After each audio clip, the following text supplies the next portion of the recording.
لیکن جب حضرت حلیمہ سعدیہ کے ہاں حضور گئے تو وہاں حضور کی ایک رضائی بہن کا تذکرہ ملتا ہے جو حضور کو لوریاں دیتی تھی، نام شیمہ تھا۔ تو شام کے وقت جب خواتین کھانا پکانے میں مصروف ہونے لگتی تو بہنیں ویر اٹھا کر کے باہر لے جاتی۔ ہر بہن کا خیال یہ ہوتا کہ میرے ویر سے سونا زمانے میں کوئی نہیں۔ کہتے ہیں خوبصورتی دیکھنے والے کی آنکھ میں ہوتی ہے، جس کے ویر کا رنگ سونا ہوتا تو وہ کہتی رنگ نہیں تو کچھ بھی نہیں ہے، اور جس کے نقوش تیکھے ہوتے تو وہ کہتی کہ رنگ کا کیا ہے، حسن تو نقوش میں ہوتا ہے۔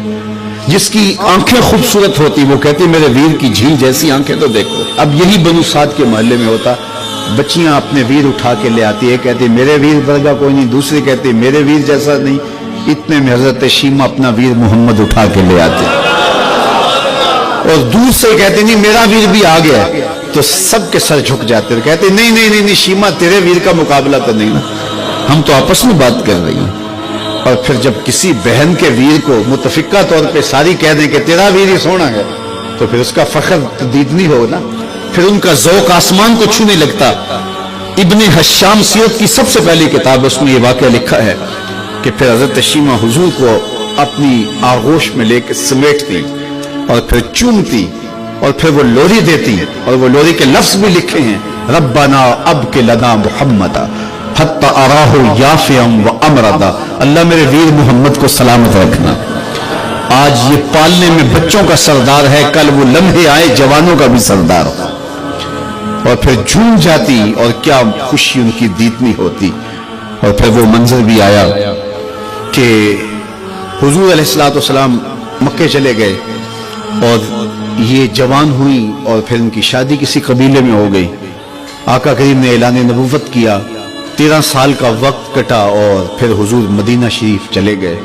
جب غزوات کا سلسلہ شروع ہوا تو جس قبیلے میں شیمہ کا نکاح ہوا تھا اس قبیلے میں مسلمانوں کے ساتھ ٹکراؤ ہوا تو اللہ نے مسلمانوں کو فتح عطا کر دی۔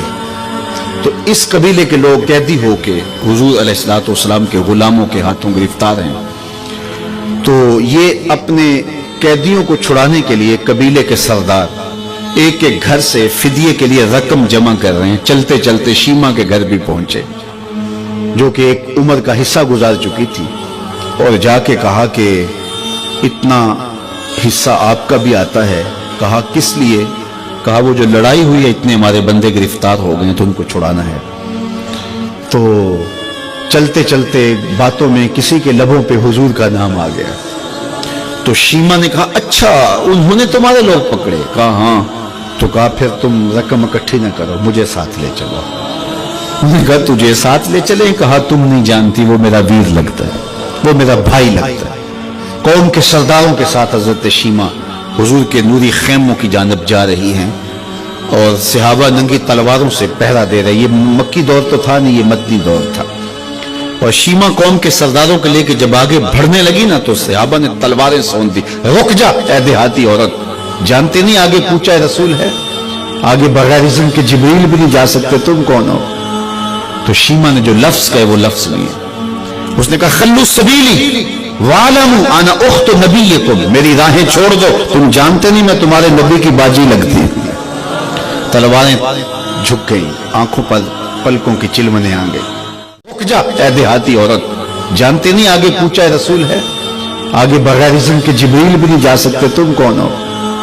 تو شیمہ نے جو لفظ کہے وہ لفظ نہیں ہے، اس نے کہا خلو سبیلی وَعَلَمُوا أَنَا أُخْتُ نَبِيِّكُمْ، میری راہیں چھوڑ دو، تم جانتے نہیں میں تمہارے نبی کی باجی لگتی۔ تلواریں جھک گئی، آنکھوں پر پلکوں کی چلمنے آ گئی، راستہ چھوڑ دیا۔ حضور کے خیمہ نوری میں داخل ہوئی تو حضور نے دیکھا، پہچان لیا، اٹھ کے کھڑے ہو گئے۔ فرمایا بہن کیسے آنا ہوا؟ آپ کے لوگوں نے ہمارے کچھ بندے پکڑے چھڑانے آئی۔ تو فرمایا بہن تم نے زحمت گوارا کیوں کی؟ تو پیغام بھیج دیتی میں یوں ہی چھوڑ دیتا، لیکن تم آگے ہو، اچھا ہوا ملاقات ہوئی۔ پھر حضور نے قیدیوں کو چھوڑنے کا اعلان کیا اور کچھ گھوڑے اور چند جوڑے حضرت شیمہ کو حضور نے تحفے کے طور پہ دیے۔ ویروں کے دروازے پر بہنیں آئیں تو ویر خالی تو موڑا نہیں کرتے، تو حضور نے بہت کچھ عطا کیا اور پھر رخصت کرنے خیمے سے باہر آئے تو صحابہ کی جماعت منتظر تھی. فرمایا صحابہ جب میں قیدی چھوڑا کرتا ہوں میری عادت تمہیں معلوم ہے کہ میں پہلے تم سے مشاورت کیا کرتا ہوں. آج ایسا موقع آیا کہ میں تم سے مشاورت بھی نہیں کی اور قیدی بھی چھوڑ دیے. کہا جو چاہیں آپ کریں لیکن کیوں مشاورت نہیں فرمائی حضور اگر ارشاد فرما دیں. تو فرمایا اس لیے کہ میرے دروازے پہ میری بہن آ گئی تھی. کوئی لاؤ تو صحیح زمانے میں ایسا